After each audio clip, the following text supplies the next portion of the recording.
Sorridente e orgoglioso nonostante la sconfitta, come è normale che sia, Matteo Tupacchia, allenatore della Ragnatela Pape Bacci Immobiliare, che ha perso 4-2 col Cotton Club, una partita che era da vincere per sperare in una qualificazione ai playoff che però forse non andava concretizzata oggi contro chi ha vinto la regular season. No, infatti i punti persi non è quelli, cioè, abbiamo persi prima, ma con partite come Mr. Jeff Andata, Hammers, De Angelis, sono punti persi. Loro sono una grande squadra, noi abbiamo fatto un bellissimo primo tempo, potevamo andare anche sopra. Purtroppo poi se sbagli delle occasioni con loro rischi la perdi la partita, perché hanno un livello veramente alto. Forse non ho mai visto un livello così alto in Serie A. Un livello che continua a salire e che va visto comunque i protagonisti quest'anno con tanto orgoglio e con tante assenze in più che forse non avevate negli anni scorsi,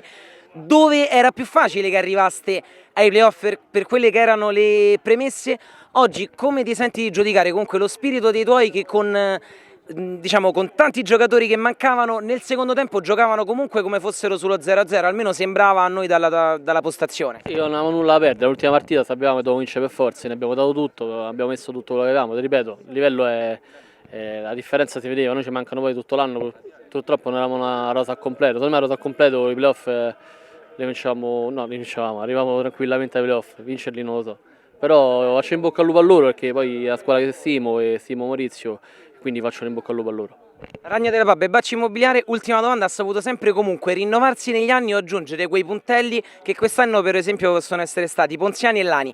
Tu e i tuoi ragazzi che avete visto con tanta attenzione il campionato, come ripartite il prossimo anno e con quali nuove idee, immaginiamo anche pure con un po' di voglia di riposarsi dopo una lunghissima traversata lunga 30 giornate, ma quali sono i paletti da porre per la Ragnatela che verrà? Ma la Niente verrà è incognita perché poi tocca vedere se ci sarà ancora, quindi non lo so perché veramente in questo momento non so che dirti, non so se ci sarà ancora Agnatela, se ci sarà ancora io e